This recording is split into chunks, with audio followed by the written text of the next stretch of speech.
नमस्ते दोस्तों कैसे हैं आप लोग। दोस्तों लॉन्ग आंसर क्वेश्चंस MEG01 जिसमें बहुत ज़्यादा चीज़ें काफ़ी बच्चों के लिए कंफ्यूजिंग होती है कि एक तो हमें कौन सा ब्लॉक करना है, कौन सा छोड़ना है, कौन सा इंपॉर्टेंट है, कौन सा इंपॉर्टेंट नहीं है। तो जो लिटरेरी जो हमारे जो जिनका बैकग्राउंड नहीं है लिटरेचर का, उन्हें तो ज़्यादा ही दिक्कत आती है। और आई told you many times that कि जो मेरा चैनल है वो बेसिक लिटरेचर का है। जो साथी हमारे नॉन बैकग्राउंड लिटरेचर बैकग्राउंड के, मेरा चैनल मेनली उनके लिए ही है। ठीक है, तो जो साथी उनको बहुत ज़्यादा नॉलेज है, of course I respect them. तो ऑफ कोर्स उनकी नॉलेज हमसे बहुत ज़्यादा हो सकती है क्योंकि उन्होंने बहुत ज़्यादा पढ़ा हुआ है। मैं खुद BSc हूँ। ऐसे हमारे ज़्यादातर साथी ऐसे हैं जो नॉन बैकग्राउंड वाले हैं, तो ज़्यादातर हमारा बताना उनके लिए होता है। लेकिन अगर कोई ऐसा साथी है जिसने लिटरेचर किया हुआ है ग्रेजुएशन में लेकिन गैप आ चुका है, तो हम भी उनके लिए बहुत हेल्पफुल होते ही होते हैं और हेल्पफुल होंगे definitely, I promise you. So long answer में कौन सा छोड़ना है, कौन सा करना है, क्या क्वेश्चंस पूछे जाते हैं, इससे हमें प्रॉपर क्या करना है, तो आज हम सिर्फ इसका डिस्कशन करेंगे ताकि आपको हेल्प हो जाए। ठीक है, तो लेट्स गेट स्टार्टेड। पहला ही ब्लॉक आपका जो ब्लॉक इन्होंने जो ब्लॉक लिखा है बेसिकली बुक 1 बुक 2 मैं इस तरह से रखता अगर मैं होता, पर इन्होंने ब्लॉक की फॉर्मेट में किया। तो पहला बुक है पूरा का पूरा मिडाइवल टाइम था, मिडाइवल जो एज थी, और मिडाइवल टाइम में जो एक ही तुर्रम थे बहुत ही ज्यादा हिट थे, the one and only the Chaucer, Joffrey Chaucer, the father of literature, the father of poetry and so on. इसमें बहुत सारी चीजें इनको हमने उपाधि दी है। क्योंकि ऐसा क्यों हुआ? क्योंकि ऑफ कोर्स इन्होंने सबसे पहले इंग्लिश, जो आज की इंग्लिश बोली जाती है, उससे काफ़ी ज़्यादा जो मिली हुई इंग्लिश इन्होंने यूज़ की। उससे पहले फ्रेंच और इटालियन का बहुत ज़्यादा एक तरीके से डोमिनेंट था लिटरेचर वगैरह पे। आपको जानते हैं उससे पहले भी जो रोमन थे, ग्रीक थे, वो और लोग एडवांस थे। लेकिन फिर धीरे धीरे इंग्लैंड का भी वर्चस्व हुआ, लैंग्वेज को थोड़ा सा हमने आगे बढ़ाया। नहीं तो पहले तो फ्रेंच ही थी इंग्लैंड में। जो मैंने बताया लिटरेचर का जो बैकग्राउंड वगैरह दिया है उसमें मैंने सब बताया हुआ है हिस्ट्री में अंदर। ठीक है, नहीं बता तो मैं बता ही रहा हूँ। ठीक है, कोई इतना इशू नहीं कि भाई वीडियो ढूंढते रहो। अब टाइम उतना नहीं है, जो चीज़ें मिल रही है मैं आपको बताता जा रहा हूँ जो इंपॉर्टेंट है। तो जॉफरी चौसर का जो है जो उसमें लॉन्ग आंसर क्वेश्चन है, उसमें आप देखेंगे 2015 से मैंने इसको एनालाइज करना शुरू किया। आप देखेंगे कि इसमें उनके जो जितने भी उनके जो कैरेक्टर्स थे, क्योंकि उन्होंने बोला है 29 पिलग्रिम्स वो उन्होंने उसमें ऐड किया है। एक वो खुद थे, एक उनके जो हॉस्ट थे। उनमें से उन्होंने आप देखेंगे पहला बोला पोर्ट्रेट करो। किसकी पोर्ट्रेट करनी है? करेक्टर की, प्राइवेट्स की, द मॉन्क की, फ्रायर की और वाइफ ऑफ बाथ की। ये आया 20 नंबर में। 18 में कौन सा क्वेश्चन है? Chaucer wrote the words moot be cousin to the deed, comment on the Chaucer's poetry in the light of this aim. ये क्वेश्चन है, अगर आपको ये आता है तो आप बता पाएंगे, नहीं तो छोड़ देंगे। Discuss Chaucer's handling of the fable in the nun priest tale. Nun priest tale के अंदर जो फेबल है उसके बारे में पूछा गया है। अब फेबल क्या होती है? जो स्टोरी होती है जिसके अंदर हम एनिमल्स का यूज़ करते हैं, और आपको पता है इसके अंदर हम एनिमल्स का यूज़ किया गया है। ठीक है, उसके बाद ये कौन से सन में कंट्रोवर्शियल टेल की डिटेलिंग आई थी, ये एग्जैक्टली मैं भूल गया हूँ, तो इसलिए मैंने इसमें सन दिया नहीं है, बट आया था। कोई इशू नहीं है उसमें, जो छोटी छोटी चीज़ें हैं वो इसमें बतानी होती हैं, बाकी कोई इतना इशू नहीं है। तो कुल 4 क्वेश्चंस आपको मिले हैं इसमें। तो मेरे हिसाब से मैं इसको सपोर्ट नहीं कर रहा हूँ कि अगर आपने टाइम कम है आपके पास, आप वर्किंग है और टाइम बहुत ज़्यादा कम है, और ये वीडियो अगर मेरी 2-3 दिन पहले आप देख रहे हैं पेपर से पहले, तो मुझे नहीं लगता कि चौसर कहीं आपकी इसके अंदर आपका चॉइस होनी चाहिए। ठीक है, तो फंस सकते हैं आप। सेकंड ब्लॉक में हम देखते हैं आई स्टडी ऑफ स्पेंसर। पहले हम देख लेते हैं ओवरव्यू। हाँ, कुछ क्वेश्चंस पूछे जा रहे हैं। तो आप जानते हैं स्पेंसर जो भाई रेनेसा एज के थे स्पेंसर। ठीक है, और रेनेसा एज बहुत ज़्यादा पूछी जाती है। रेनेसांस, जिसको रेनेसा पढ़ते हैं, बस असल में रेनेसांस होती है, जो सही कॉमन सी लगता है, हमें पढ़ने में भी अच्छा लगता है, स्पेलिंग भी कई बार गड़बड़ नहीं होती। तो रेनेसांस में इन्होंने स्पेंसर को अलग से एक इज्जत दी है, रिस्पेक्ट दी है। इनका एपिथेलियन, प्रोथेलियन, एमरोटी सोनेट्स, ठीक है, सोनेट्स जो 3 सोनेट्स इनके यूज़ किए गए हैं, ये इन्होंने इसमें यूज़ किया है। तो कई बार ऐसा भी होता है जैसा कि लॉन्ग आंसर में ना आए तो पोएट्री आ जाएगी, लेकिन हमें फिलहाल हम लॉन्ग आंसर की बात कर रहे हैं। तो मैं आपको सिर्फ यही बताऊंगा कि कौन से जो ब्लॉक है उनको छोड़ सकते हैं आप, कौन सा कर सकते हैं। तो स्पेंसर के अंदर देख सकते हैं आप 64 से तो ज़्यादा ही क्वेश्चन हैं। अब क्वेश्चन कौन कौन से जरा एक बार नजर मार लेते हैं। Would you agree that Amoretti sonnets by Spenser are replete the image of sensuality, provide a details answer covering the poet, his beloved and age during which he wrote। तो इसके अंदर जो पूरी कहानी इन्होंने अपनी वाइफ के लिए लिखा था, इन्होंने इसके बारे में इन्होंने बात की है। ठीक है, और इमेज ऑफ सेंसुअलिटी मतलब इन्होंने कुछ चीज़ें इस तरह से बोली हैं जो एक सेंसुअलिटी के इमेज को थोड़ा सा डिस्क्राइब करते हैं कि थोड़ा सा ये सेंसुअल थे, मतलब थोड़ा सा उस तरह की बातें करते थे। तो इसके बारे में पूछा गया। नया क्वेश्चन जो 20 में जून में पूछा गया, वो पूछा गया identify the most influential factor that shaped Spenser's career as poet, illustrate with example from the point you have read. तो आपको अगर स्पेंसर के बारे में पता है तो आप इसके बारे में पूरा बायोग्राफी लिखोगे, उनका वर्क लिखोगे, थोड़ी थोड़ी उनकी कोटेशंस लिखोगे, इजीली हो जाएगा। Compare Epithalamion and Prothalamion as wedding song, ठीक है, इसमें ये पूछा गया आपसे तो ये इजीली आप देख लेंगे। उसके बाद लैंग्वेज बिकम टू हिम, मतलब किसके लिए, स्पेंसर के लिए, a willing servant and could voice the subtlest shades of mood of fancy, examine ED Selincourt's opinion on Spencer with suitable example from his poetry. ये थोड़ा टेक्निकल हो जाता है, अभी किसी ने उनके बारे में क्या कहा ये आपको पता होगा तो भी आप लिख पाएंगे, नहीं तो आप शायद लिख नहीं पाएंगे कि उन्होंने क्या कहा। भाई स्पेंसर के बारे में तो आइडिया लगा ही सकते हैं, लेकिन किसी और ने क्या कहा बिना नॉलेज के तो हम कैसे बताएंगे, ठीक है।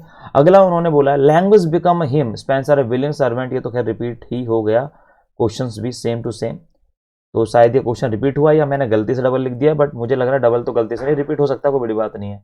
एनालाइज द यूज ऑफ, एक बार मैं चेक कर लूंगा, आप भी चेक कर लीजिएगा। Analyse the use of time and temporality in Spenser's, Spenser कह रहा हूं, स्पेंसर्स एपिथेलियम एंड प्रोथेलियम, तो इनके बारे में थोड़ा ये चीजें पूछी गई हैं। तो मेरे जो सिलेक्शन के अंदर स्पेंसर्स नहीं है, थोड़ा सा टफ पड़ जाता है और बहुत से क्वेश्चंस नहीं है, क्योंकि आगे आप देखेंगे बहुत सारे क्वेश्चंस होंगे।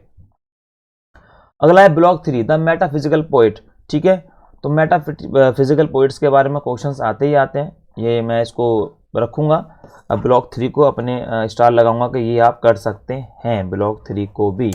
ब्लॉक 3 से क्या आ रहा है, ठीक है, आपको पता है ब्लॉक 3 के अंदर 3 मोस्ट जो इम्पोर्टेंट 7th सेंचुरी के जो पोइट थे, आपको पता है जॉन डन, जॉर्ज हर्बर्ट और एंड्रयू मार्वल, ठीक है, उनके बारे में लिखा गया। और ऑफ कोर्स जब 3 पोइट हैं तो उनको वेटेज मिलने के चांस ज़्यादा से ज़्यादा ही होते हैं।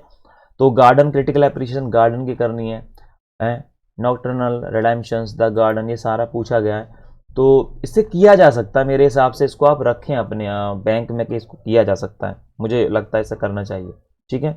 उसके बाद क्रिटिकल एवल्यूशन, जो इवोल्यूशन, क्रिटिकल एवल्यूशन बहुत पूछ रहे हैं, क्रिटिक की बातें बहुत पूछी जाती हैं, तो उसके अंदर डिटेल आएगी तो आप जरूर कुछ ना कुछ इसको कर पाएंगे। क्रिटिकल एप्रिशिएशन रिडेम्पशन की आई हुई है, ठीक है, तो एक सेकंड, तो ये आई हुई है, आप देख ही रहे हैं, ठीक है, कोई दिक्कत इसमें होगी नहीं, ये सब आया हुआ है।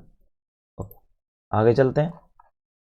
ब्लॉक 4 रेनेसेंस स्टडी, मिल्टन को आपने पढ़ना है, ठीक है, तो थोड़ा सा लेट, मतलब जो लेट रेनेसेंस की बात कर रहे हैं तो मिल्टन के अंदर बहुत क्वेश्चंस नहीं है, आप देख रहे हैं।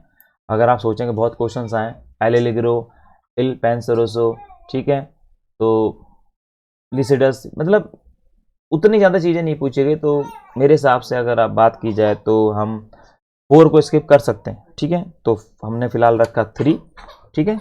और अभी जो नेक्स्ट है, मैं new classical poet, one of the favourite होता है, तो इसके अंदर आप देख सकते हैं इक्वली है, तो इक्वल का मतलब 3 का और 5 का इक्वली है, बट मैं कहूँगा कि 5 को आप देख सकते हैं, 5 पूछा जाता है, पूछ रहे हैं बार बार, लगातार क्वेश्चन आप देख रहे हैं इसके आ रहे हैं, तो 5 को आप रख सकते हैं।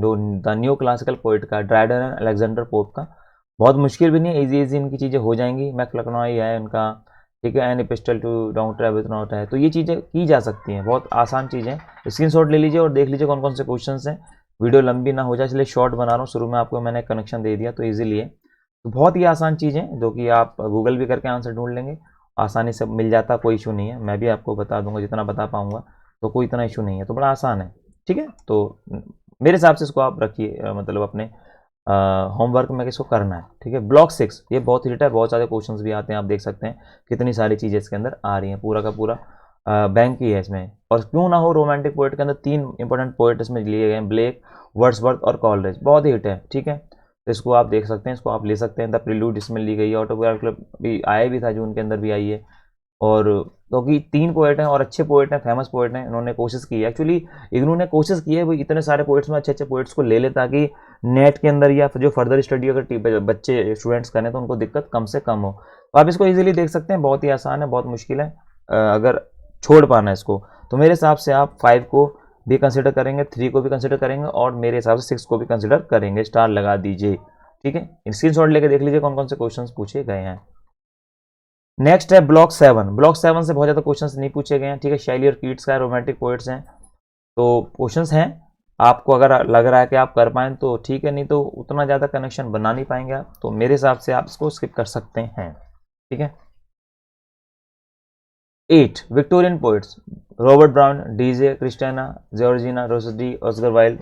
ठीक है, तो ये तो ऑफ कोर्स 3-4 हैं तो ज़्यादा इंपॉर्टेंट होगा, तो इसको छोड़ नहीं सकते। ब्लॉक 8 को भी आप स्टार लगा दीजिए। क्वेश्चन हर बार पूछा ही जाता है, पूछा ही जाता रहेगा। कुछ क्वेश्चंस कॉमन है उनको आप कर लेंगे, अब खुद से भी कर सकते हैं इजीली, यहाँ से भी आप देख सकते हैं, आपको आइडिया लग जाएगा कि यहाँ से काफ़ी क्वेश्चंस पूछे जाते हैं। बहुत बार ये पता नहीं चल रहा कि पूछा क्या जाता है। ठीक है, आगे चलते हैं। Block 9 the modernist poet.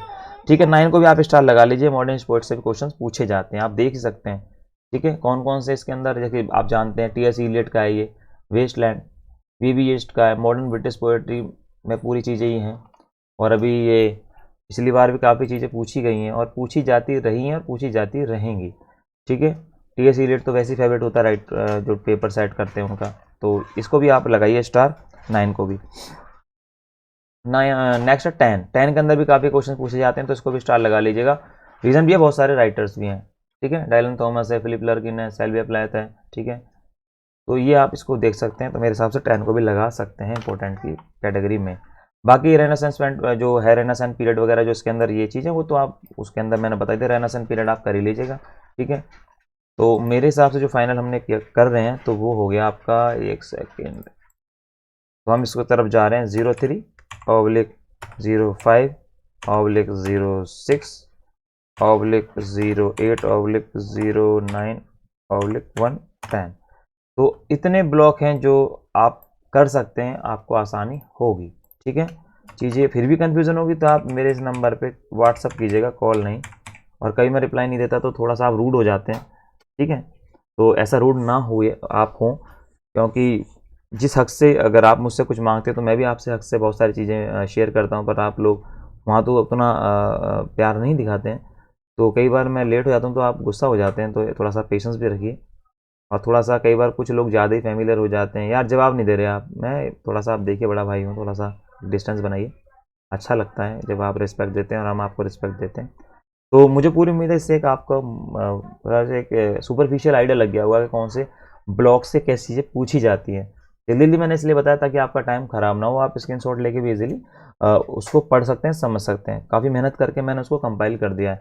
अगर आप कहेंगे आरटीसीस का भी कंपाइलेशन हो और एक आइडिया लग जाए कि आरटीसीस कौन सी ज़्यादा पूछी जाती हैं, तो मैं दे दूँगा और आपको आइडिया भी लग जाएगा। तो अगर आप कहेंगे तो मैं नेक्स्ट वीडियोज़ की भी बना दूँगा, तो अप टू यू कि आपको क्या चाहिए। तो मेरा चैनल केबी स्टडी कैंपस, इसका मैंने, आपने देखा नाम भी बदल दिया, तो केबी स्टडी कैंपस कर दिया। तो कभी कुछ वीडियोस अगर इसमें एक्स्ट्रा आए, लिटरेचर से अलग जनरल इंग्लिश आ जाए, मैथ्स की भी आ जाए, किसी भी चीज़ की आ जाए, तो स्ट्रेस मत लीजिएगा, घबराइएगा नहीं। Okay, we are soon going to tie up some other teachers, as I told you many times with you, कि भी आप, अगर आपको पढ़ाना है तो आप आ जाइए, तो हम कर ही रहे। तो आपको जो भी नोटिफिकेशन होगा, जो आपके काम की चीज़ होगी, आप उसको देखिएगा, अदरवाइज स्किप कर दीजिएगा। तो थैंक यू वेरी मच। अगर कोई भी दिक्कत हो तो आप कमेंट कीजिएगा, व्हाट्सअप मत कीजिएगा, यहाँ पे कमेंट कीजिएगा। व्हाट्सअप तब कीजिएगा जब मैं रिप्लाई नहीं दे पा रहा हूँ, कोई भी रीज़न हो सकता है। Thank you very much, bye bye, take care, bye bye, good day. और मैं, अगर आप कहेंगे तो मैं आरटीसीस का भी ले आऊँगा। ठीक है, बाय बाय।